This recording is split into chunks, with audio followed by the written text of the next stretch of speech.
Okay guys, welcome to the first video of the Florida Garden Kid. My name's Andrew. A little bit about me. I'm 17 years old. I currently live in Palm Coast, Florida.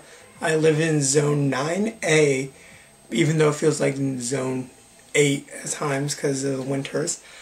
But I'm really into gardening. I've been doing it for a number of years now. And I figured I'd start off my first YouTube channel with how to propagate something. Right here we have a pothos. Now many people think that pothos are in the philodendron family, and they're not. They're in the spathum family. They're nowhere near the philodendron family. This one was a cutting that I took over off my mother plant of this because it was starting to die because it got sunburnt and a load of problems with that. So I saved this cutting.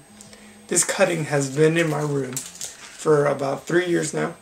It's about 7 to 8 foot long. I'm 6 foot and it goes taller than me. It's about 7 to 8 foot. It went up the side of my wall and it went across my window for the light.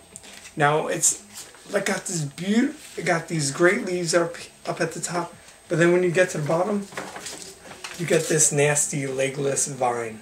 It's gross. So I'm going to show you guys how to propagate this. With these vines, you'll notice that they'll have nodes. There's little roots that pop up along. Now there's several ways you could do this. You can air layer this plant by just taking some shrink wrap, putting some sphagnum moss, wet sphagnum moss in there and around the roots. And then once you start seeing roots form, you cut it off and you got yourself a new plant. That's a little bit about air layering, but that's more complicated and we'll get into that in another video. Today we're just going to do the basic. The two basic ways people root pothos is that they go, cut it and stick it in water and they're done. And it just roots, and you could keep it in water. It does actually pretty well in water. Or the second way is, what I'm going to show you is, you're going to take it and you're going to cut it into a few different pieces and you're going to pot them up. So let's do that. You're going to need a scissor, pruner, whatever. I'm not big into sterilizing. You don't have to sterilize if you don't want to, which I don't. I never do. So what you're going to do is you're going to take, just before a node, cut it. Now this is going to be your trailer. This is the beginning of plant. Hold this to the side. Here is, I'm going to make another cutting. It's gonna look like this. I have about 3 leaves on here, and they all have little root sections. Now, I don't know which way to put this because the leaves are all pointing different ways. There's many ways you can point this. So I'm going to trim this again. This is going to go down in the pot. So what I'm using here are clay pots. And what I'm using for the first time ever, I set up a few cages with cocoa fiber in them because I'm getting a few new animals from the Reptile Expo. Excited. So I have some leftover cocoa fiber from that. And it holds water, and that's what's good. You want when you're rooting plants, you want a lot of humidity because you want them to put into roots. And pothos likes wet feet, so I'm going to use this. So I got a bucket down here. And this I wetted it down some so it's nice and light and fluffy. Just scrape that in there. I'm going to leave about an inch to an inch and a half for the rim. You want to take your cutting. All you want to do is just stick it down in there. Just press lightly around it. You don't want to compact the top part of it. That's what many people do. They make the mistake of compacting the top of the plant, and you're not going to allow air and water circulation, which are crucial to growing plants, especially cuttings, successfully. So this is your new pothos. Now you could do this 2 ways. You could either get a plastic bag, a clear plastic bag, put the plant in there and tie the top. First you want to water your plant. Then you want to take a plastic bag or something and just cover it. And it's going to create pretty much like a little greenhouse. And it's going to make it grow. It's going to keep it humid. So with this, now that it's done, I'm going to take it. Here's a little tray. Just go like this. Or you don't have to do the greenhouse thing. You could just mist it. Misting works just as well as doing your own little greenhouse. With the greenhouse, you don't have to do it as much. As I did, I didn't bring over, but I did some cuttings of my vanilla vine, vanilla plantifolia. It's where you get your vanilla beans from, and I did some cuttings and I put it in. I had an old plastic goldfish tank, and I just took some cocoa fiber and just stuck them in, and within 2 days of them being in there, total response on them. Their heads were a little crooked on the new growth, and now they're all reaching towards the light. I have just a regular light bulb over it, and I mist it about once or twice a day. Keeps it real humid in there, and that's what they need, and they're actually growing really well. I'm shocked. Within the 2 days of doing it, I've seen a definite response in that. So now what I'm going to do is I'm just going to take this and set it aside, and I'm going to do, I got pots here for 3. So you want to take it and just start scooping it in there. It's okay if it gets a little messy. Just clean it up. Now you want to look for another section with some roots on it. I tend to do a few leaves at a time.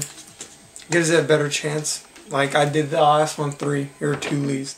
Just going to take it and then compact it a little bit around the base. And then you got a second plant here. Now what you want to do is water this thoroughly.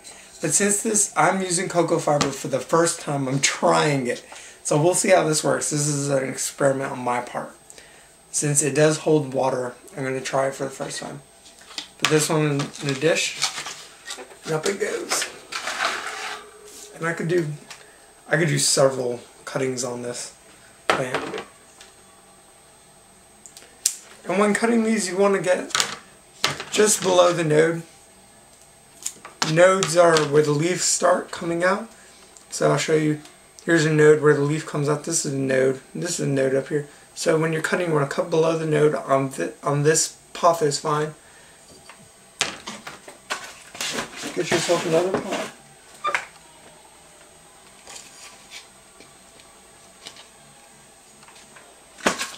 Take this node with the low roots. You can see little roots poking out. You're going to take this, just push it in. And there you go, you have another plant. And from the nodes, either from the one that's down in the pot, you'll start seeing new green leaves start leafing out.